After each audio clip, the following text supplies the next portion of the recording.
Bismillahirrahmanirrahim. Assalamualaikum warahmatullahi wabarakatuh. Teman-teman, pada kesempatan kali ini kita akan membahas satu contoh soal tentang metode Ford-Fulkerson untuk menyelesaikan masalah aliran maksimum. Nah, ini jaringannya. Berapakah aliran maksimum yang mungkin dari source ke sink? Langkah yang pertama adalah kita menemukan visible flow. Yang paling gampang itu kita beri angka 0 semua tiap arcs, ya. Nah, kemudian masing-masing arcs ini bisa kita kategorikan atau kita kelompokkan ke dalam grup atau himpunan I, ya. Kenapa I? Karena masing-masing arcs itu bisa kita tambah alirannya, ya. Nah, sekarang kita berusaha untuk melabelkan sink. Kita pilih SO3SI, ya. Nah, di sini arc SO3 itu kapasitasnya 3 dan yang sudah dialiri itu kapasitasnya 0, berarti masih bisa ditingkatkan sebanyak 3.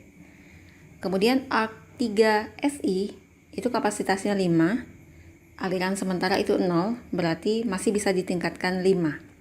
Nah, sekarang kita cari minimum dari 3 dan 5, tentunya 3.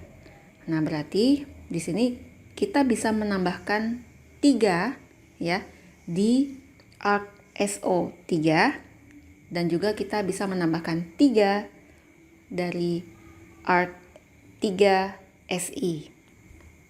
Oke. Nah, sekarang kita kelompokkan lagi, ya.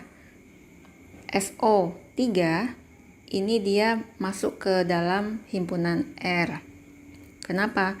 Karena dia bisa di-reduce, ya. Aliran 3 ini bisa dikurangi, tetapi dia tidak bisa ditambahkan lagi karena sudah mentok, sudah full, ya, kapasitasnya 3. Oke. Jadi kapasitasnya 3, aliran di sini juga 3, berarti sudah tidak bisa lagi kita increase. Sementara itu, arc 3SI itu dia adalah himpunan I sekaligus himpunan R.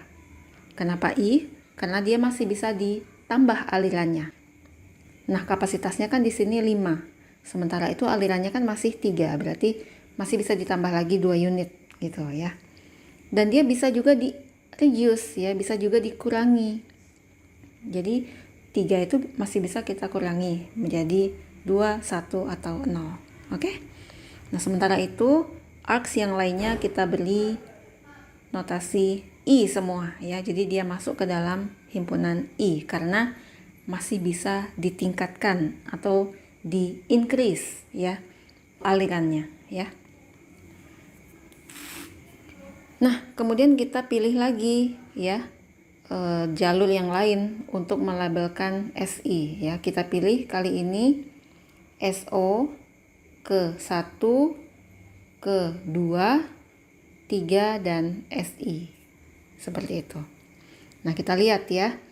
Di sini dari SO ke 1 itu bisa kita tingkatkan 2. Kemudian dari 1 ke 2 itu bisa kita tingkatkan 7. 2 ke 3 bisa kita tingkatkan 2. Dan 3 ke SI bisa kita tingkatkan 2. Nah, berarti minimum dari 2, 7, 2, dan 2 adalah 2. Berarti sekarang kita bisa menambahkan tiap-tiap arcs yang kita pilih tadi itu dengan angka 2, ya. Jadi SO ke 1 2, ya. 1 ke 2 juga jadi 2, 2 ke 3 jadi 2, dan 3 ke SI jadi 5, ya, karena 3 ditambah 2 itu 5. Oke. Nah, sekarang kita evaluasi lagi, ya. Kita golongkan dia masuk ke himpunan mana, I atau R atau keduanya. Oke. Nah, jadi SO ke 1, ya, itu, ya, R, yang ini I dan R, yang ini R, yang ini R. Oke. Nah, apakah masih bisa diperbaiki ini?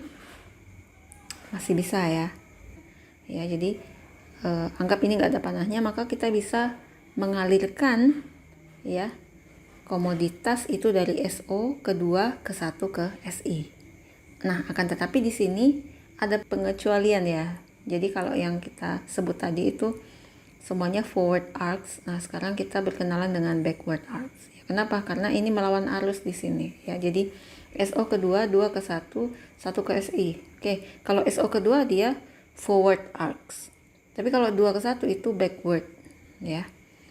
Kemudian 1 ke SI itu dia forward arcs juga ya. Nah, jadi untuk forward arcs ini masih bisa kita tambahkan sebanyak 8. Untuk backward bisa kita kurangkan berapa? Iya, 2. Ya. Kemudian untuk 1 ke SI dia forward arcs itu bisa kita tambahkan 2 ya. Nah, sekarang kita cari minimum dari 8, 2, 2. Hasilnya adalah 2. Nah, jadi untuk forward arcs ditambah 2. Untuk backward dikurang 2 ya. Jadi hasilnya adalah seperti ini. Nah, jadi sebenarnya backward dan forward arcs itu kita mengalihkan saja ya. Jadi lihat di sini kendala konservasi tetap dipenuhi ya.